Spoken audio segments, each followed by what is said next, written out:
क्या आप अपने बच्चे को स्पोर्ट्स की दुनिया का अगला सितारा बनाना चाहते हैं? अगर हाँ, तो एक बहुत बड़ी खुशखबरी है।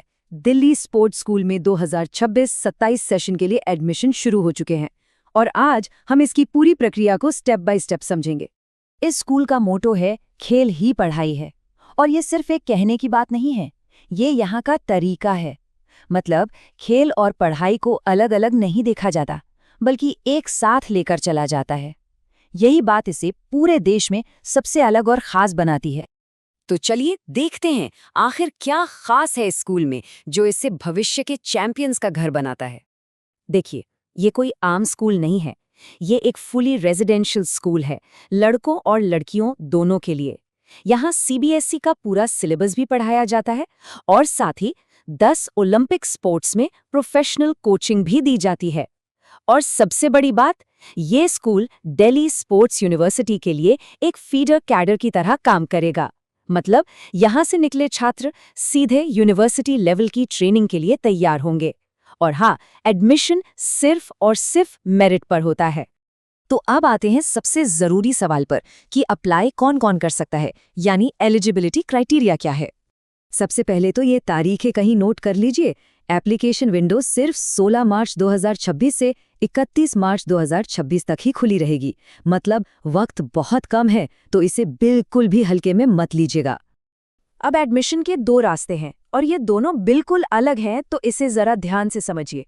पहला है क्लास 6 के लिए, जिसे टैलेंट स्काउटिंग कहते हैं। इसमें पूरे देश से रॉ टैलेंट खोजा जाएगा। मतलब आपके पास कोई पुराना मेडल या सर्टिफिकेट हो, ये जरूरी नहीं है, बस आप में वो स्पार्क, वो पोटेंशियल दिखना चाहिए। दूसरा रास्ता है क्लास 7, 8, 9 और 11 के लिए। इसे कहते हैं लेटरल एंट्री। ये उन खिलाड़ियों के लिए है जो पहले से ही अपने खेल में कुछ कमाल कर चुके हैं और जिनके पास अपनी उपलब्धियों का रिकॉर्ड है। अच्छा, अब उम्र की बात कर लेते हैं। 31 मार्च 2026 को आपकी उम्र क्या होनी चाहिए? क्लास 6 के लिए 11 से 13 साल के बीच, क्लास 7 के लिए 12 से 14 साल, क्लास 8 के लिए 13 से 15 साल, क्लास 9 के लिए 14 से 16 साल और क्लास 11 के लिए 16 से 18 साल। और हाँ, एक अच्छी बात यह है कि सभी क्लासों में लोअर एज लिमिट में 6 महीने की छूट भी मिलेगी। चलिए अब जरा गहराई में जाते हैं और बात करते हैं लैटरल एंट्री वालों की, यानी वो एथलीट्स जो पहले से ही अपने खेल में एक लेवल पर पहुंच चुके हैं। उनके लिए क्या जरूरी है? तो अगर आपका गेम बॉक्सिंग, रेसलिंग या वेटलिफ्टिंग है, तो आपके लिए 2 ऑप्शन हैं। या तो आपने किसी नेशनल चैंपियनशिप या नेशनल स्कूल गेम्स में हिस्सा लिया हो, या फिर आपने स्टेट चैंपियनशिप में कोई भी मेडल जीता हो, गोल्ड, सिल्वर या ब्रॉन्ज। अब आते हैं एथलेटिक्स, स्विमिंग, शूटिंग और आर्चरी पर। इन गेम्स के लिए आपको नेशनल लेवल पर टॉप 8 में अपनी जगह बनानी होगी। ये नेशनल चैंपियनशिप हो सकती है, नेशनल स्कूल गेम्स हो सकते हैं, या फिर खेलो इंडिया यूथ गेम्स भी। और अगर आपका खेल टेबल टेनिस, लॉन टेनिस या बैडमिंटन जैसा है, तो यहाँ रैंकिंग देखी जाएगी। आपको या तो देश की ऑफिशियल नेशनल रैंकिंग में टॉप 16 में होना चाहिए, या फिर किसी नेशनल रैंकिंग टूर्नामेंट में टॉप 32 में अपनी जगह बनाई हो। इसके अलावा नेशनल स्कूल गेम्स में मेडल भी एक क्राइटेरिया है। ठीक है, तो मान लेते हैं कि आप एलिजिबल हैं, फॉर्म भी भर दिया, पर इसके बाद क्या? अब शुरू होगा असली टेस्ट, यानी सिलेक्शन प्रोसेस। ये कई स्टेजेस में होता है और आसान बिल्कुल नहीं है। आखिर देश के बेस्ट टैलेंट को जो चुनना है। सबसे पहले बात करते हैं क्लास 6 की। यहाँ रास्ता टैलेंट स्काउटिंग से होकर गुजरता है। पहला स्टेप है ऑनलाइन रजिस्ट्रेशन। इसके बाद होगा स्टेज 1, जिसमें बेसिक स्किल्स और एंड्योरेंस के 2 लेवल के टेस्ट होंगे।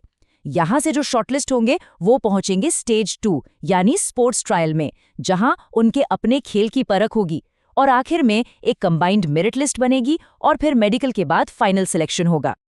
अब लैटरल एंट्री वालों का रास्ता थोड़ा अलग है। इनके लिए स्टेज 1 में कोई फिजिकल टेस्ट नहीं है, बल्कि इनके अपलोड किए गए स्पोर्ट्स सर्टिफिकेट की जांच होती है। अगर सारे डॉक्यूमेंट सही पाए गए, तो उन्हें सीधे स्टेज 2 यानी स्पोर्ट्स ट्रायल के लिए बुलाया जाएगा। इस ट्रायल में परफॉर्मेंस, स्किल्स और स्पोर्ट्स साइंस सब कुछ परखा जाएगा और इसके बाद मेरिट के आधार पर प्रोविजनल एडमिशन और फिर मेडिकल होगा। ये जो स्टेज 2 ट्रायल्स है ना, इसमें स्कोरिंग का तरीका बहुत ही साइंटिफिक है।